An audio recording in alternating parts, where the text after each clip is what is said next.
When the sun disappeared, every family lit a fire. Mothers boiled bitter leaves to keep their children awake. Fathers tied small bells around their wrists. Old women sang loud songs until morning. And children were warned never to close their eyes after sunset, because in Aleru, night's sleep did not belong to humans. It belonged to something else.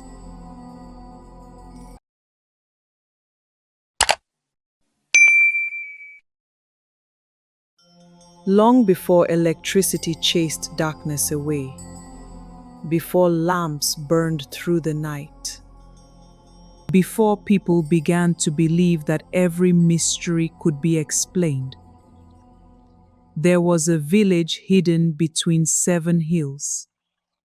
Its name was Aleru. From far away, Aleru looked peaceful.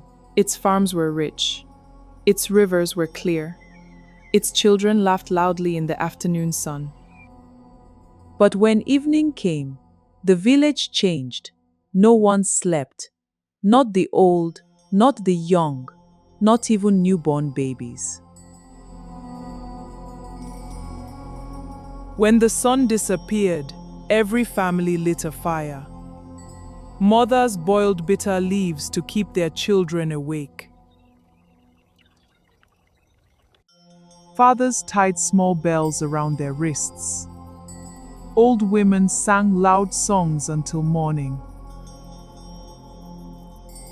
And children were warned never to close their eyes after sunset, because in Aleru, night's sleep did not belong to humans. It belonged to something else. Every evening, before the moon climbed above the trees, the village square filled with people. Nobody came there to celebrate. They came to survive the night. Women sang loudly. Drummers beat slow rhythms. Children were forced to play games, even when their eyes were heavy. The elders called it tradition, but the children called it punishment.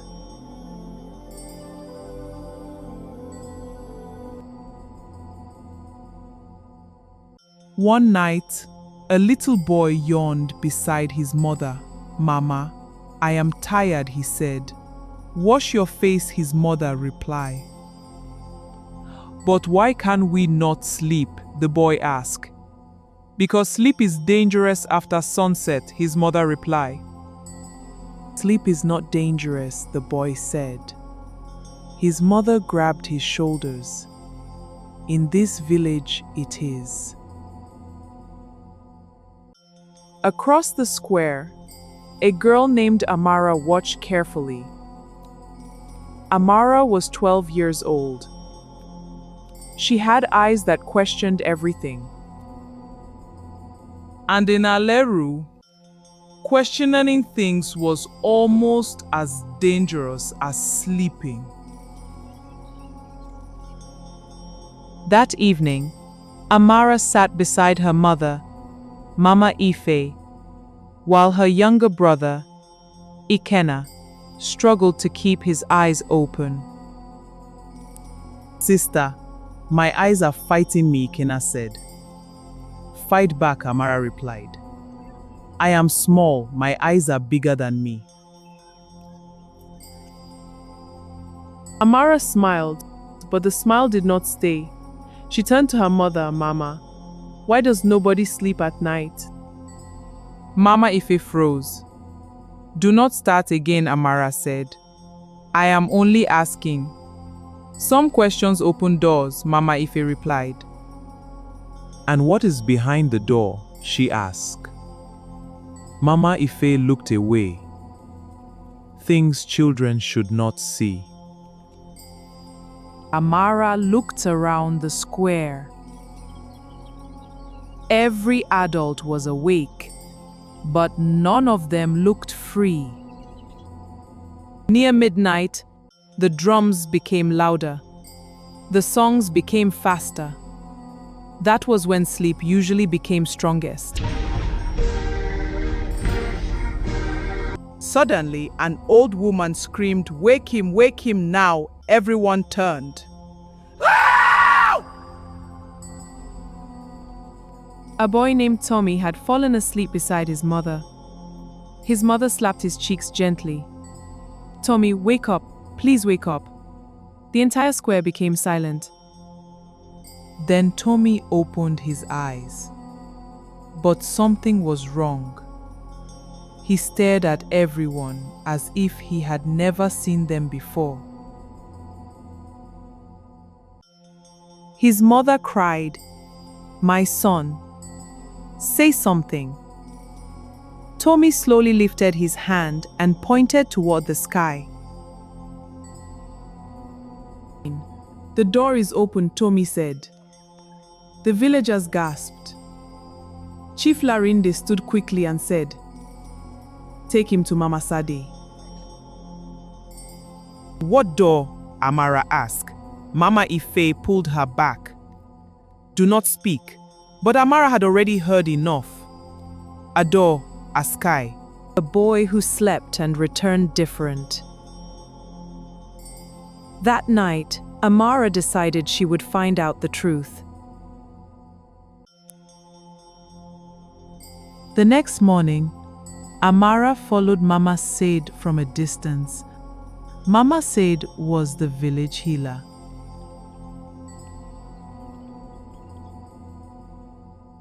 She knew herbs, spirits, family secrets, and things people were too afraid to say aloud.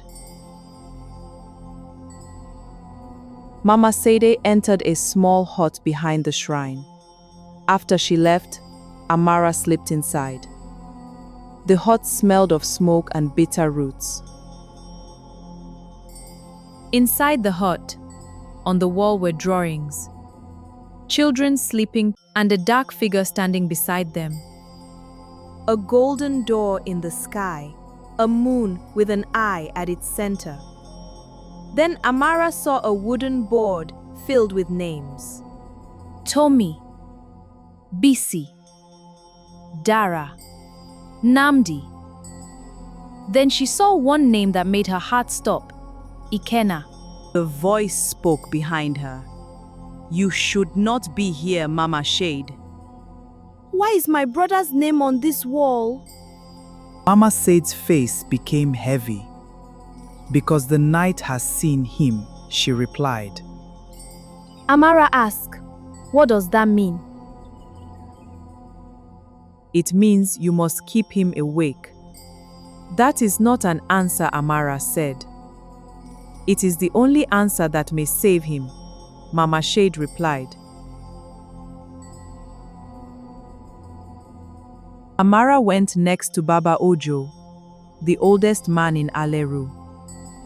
He sat beneath an ancient Iroko tree, carving marks into a staff. Baba Ojo, why does the village fear sleep? Amara asked. The old man laughed softly. Because sleep remembers what people forget. "That does not answer me," Amara said. "It answers more than you understand," Baba Ojo replied. "Please tell me the truth," Amara pleaded. Baba Ojo looked around, then lowered his voice. A long time ago, Aleru was a village of dreamers.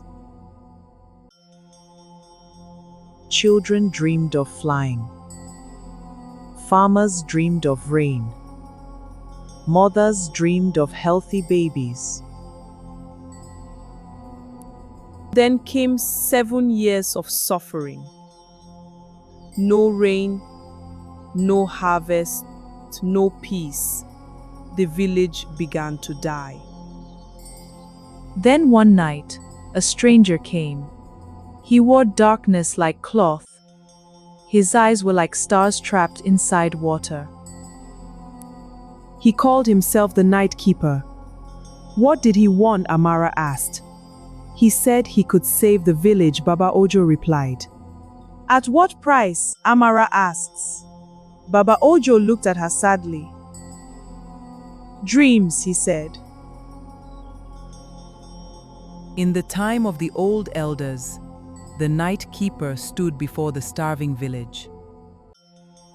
The people were weak. Children cried from hunger. The chief begged, "Save us, give us rain." Night keeper said, "Nothing comes without a price." Young chief continued to plead. Take goats, take yams, take gold. But night keeper rejected. I do not want what your hands can hold. Then what do you want? Young chief asked. What you waste every night, night keeper replied. What is that? Young chief asked again. Your dreams, he said. The elders did not understand. They thought dreams were nothing, so they agreed. That same night, rain fell. Farms grew again. Children became healthy. The village prospered. But soon, those who slept at night began to wake up strange. Some forgot their families. Some spoke to invisible people. Some followed voices into the forest and never returned. Then the elders made a law. Nobody must sleep at night. And that law remained for generations. That evening, Ikenna whispered to Amara, "Sister, I saw something."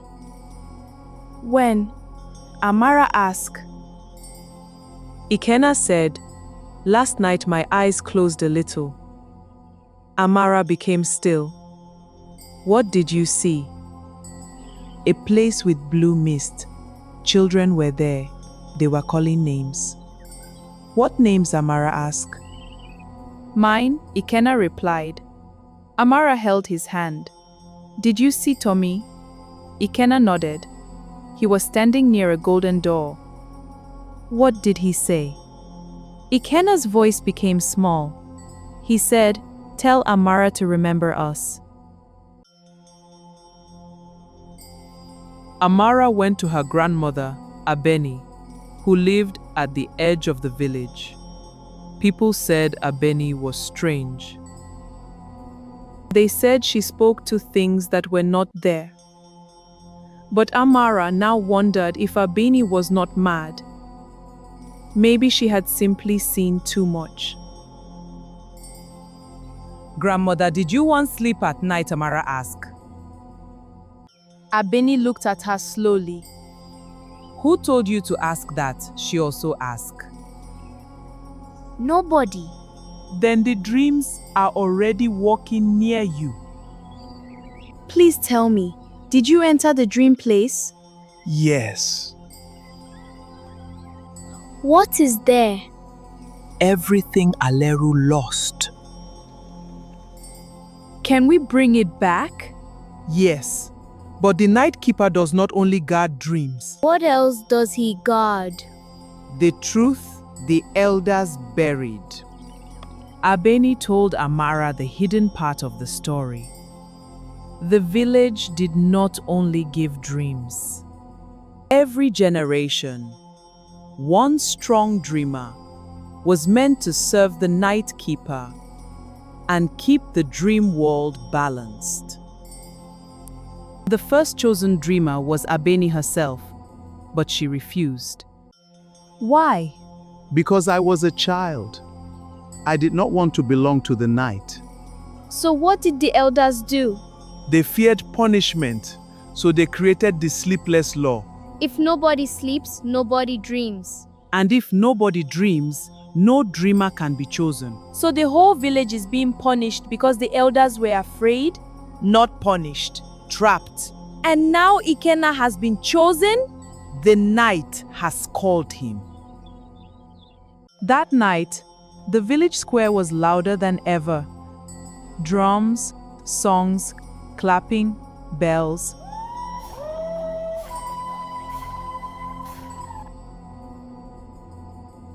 Mama Ife kept shaking Ikenna.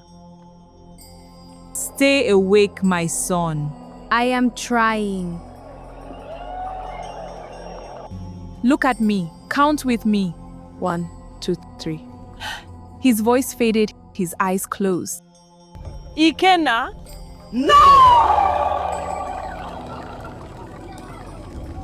Wake up! The door is open wider now. Ikenna, come back. They know your name too. Then he collapsed into his mother's arms. Thanks for watching, and please like, share and subscribe to HDebate TV. Chief Larinde called Amara's family before the village. This happened because the child has been asking forbidden questions. My brother is not sick because I asked questions. Questions wake sleeping spirits. Then maybe sleeping spirits are not the problem. Maybe hidden lies are. The villagers murmured. Mama Ife squeezed Amara's hand. Please stop. This girl is dangerous. No, Chief. Fear is dangerous. That night, Ikenna lay weak in bed. Amara, I am here. They are calling again. Who?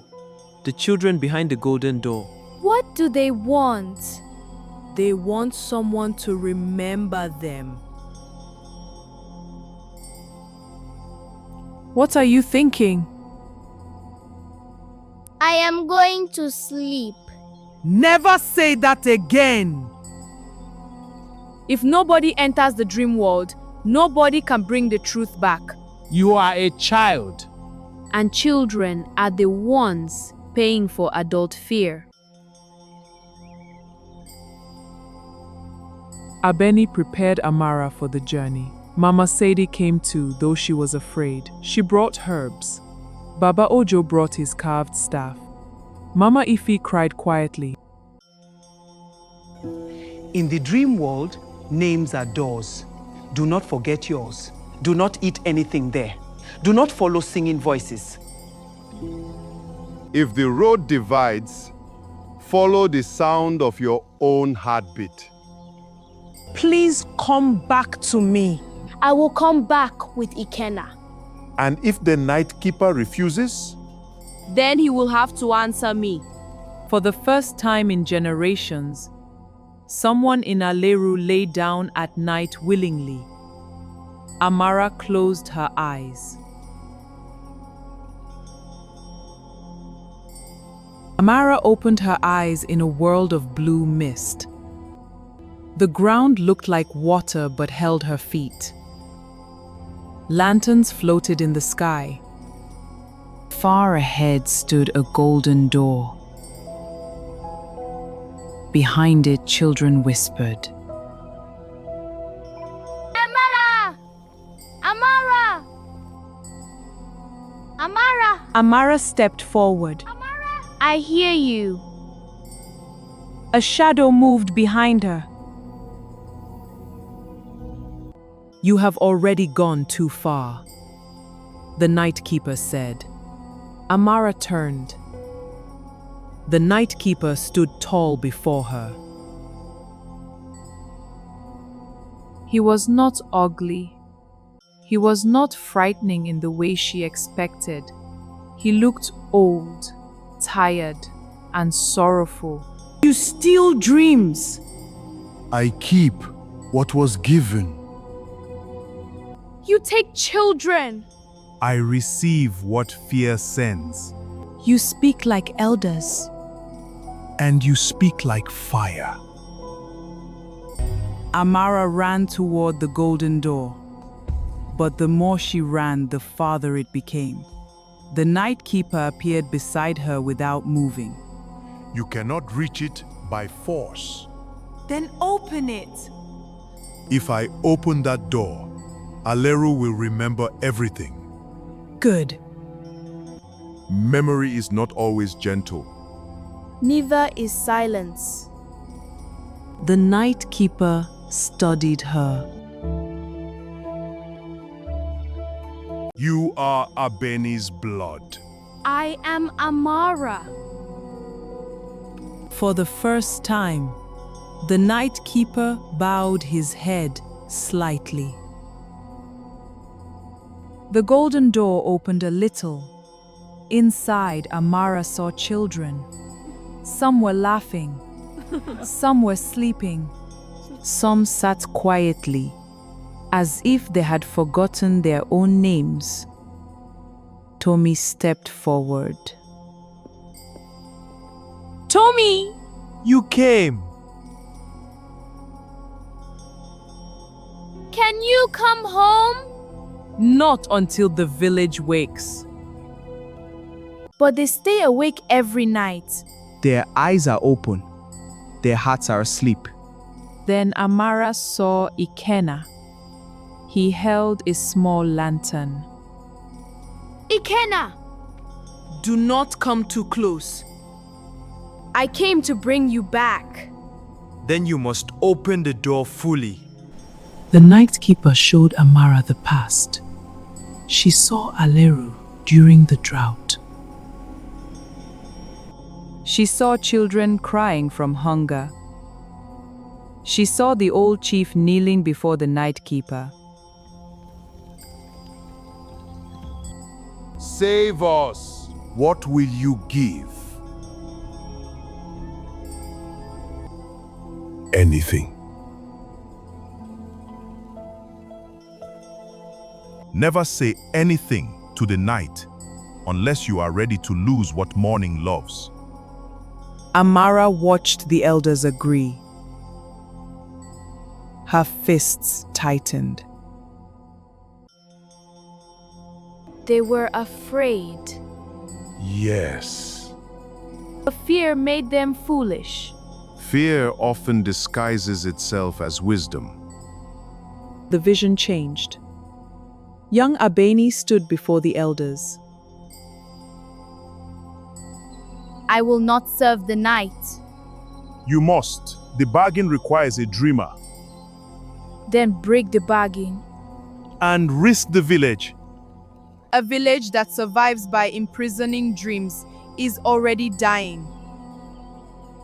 The elders refused, so they made the law. Nobody sleeps at night. Amara whispered. They trapped everyone. And blamed me for the cage.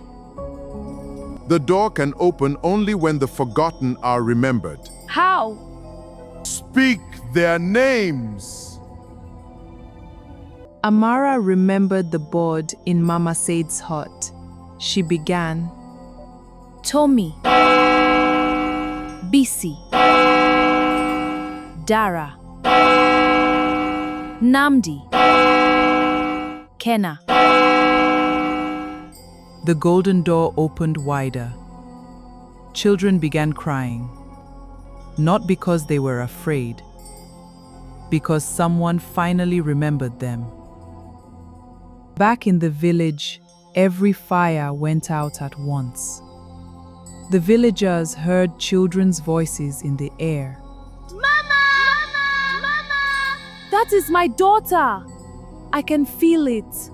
Another voice came. Papa! Men began to weep.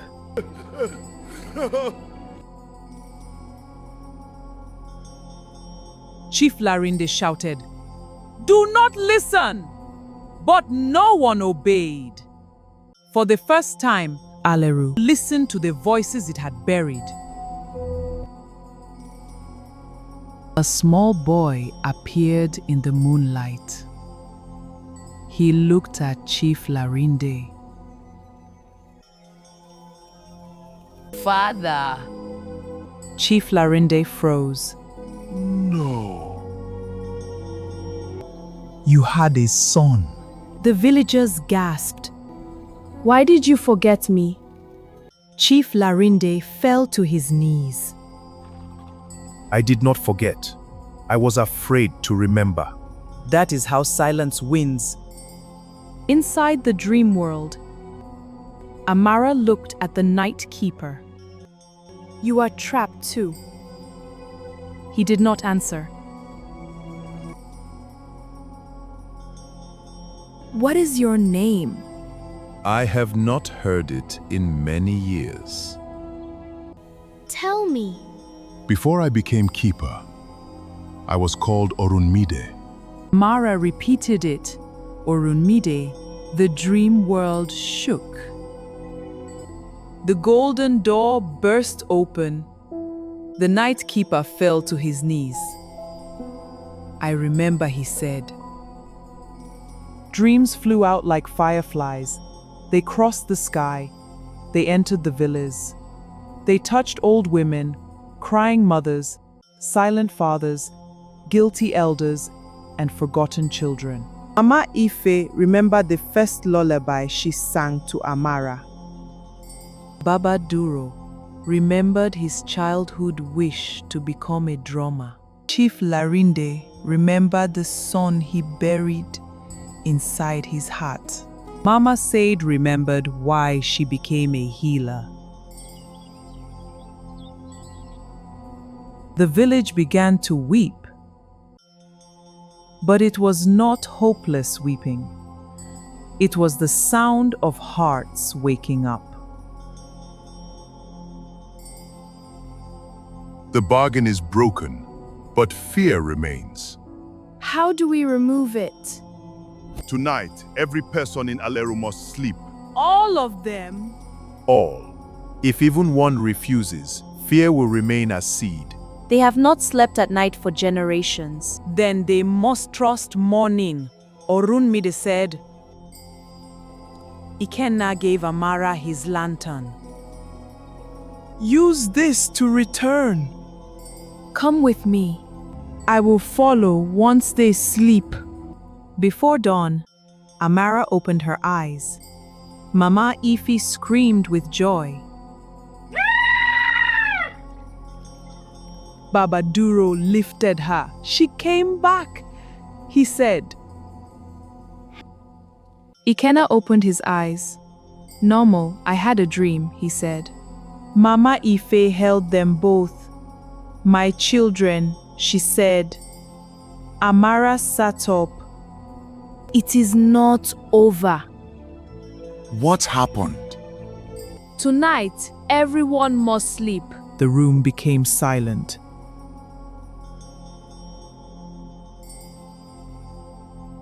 At sunrise, Amara stood before the people. Tonight, we must all sleep, she said. The village erupted. Never! Sleep is death! Mama Safe said, let her speak. Then Chief Larinde stepped forward. Everyone expected him to silence her. Instead, he lowered his head. She is right, Chief Larinde said. The villagers gasped. I had a son.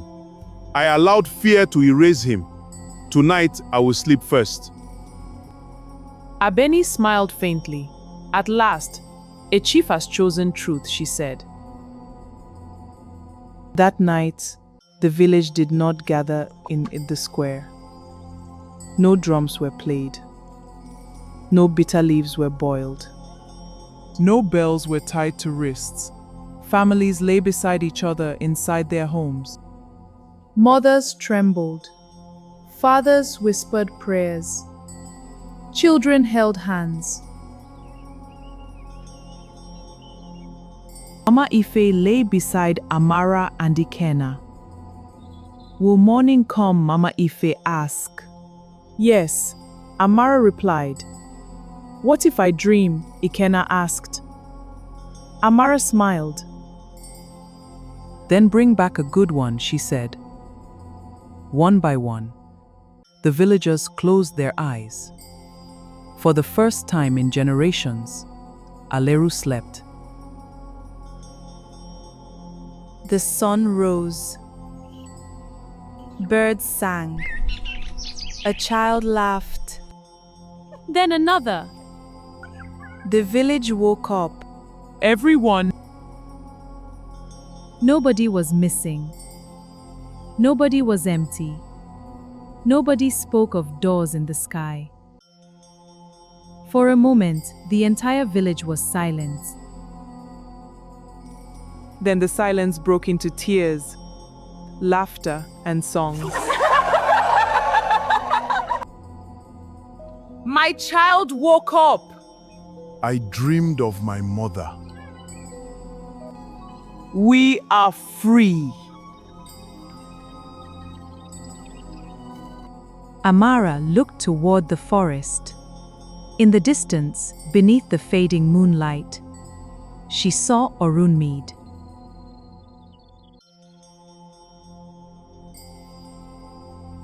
No longer the night keeper, just a tired spirit finally released. He bowed his head, then vanished. From that day, Aleru changed. Night was no longer feared.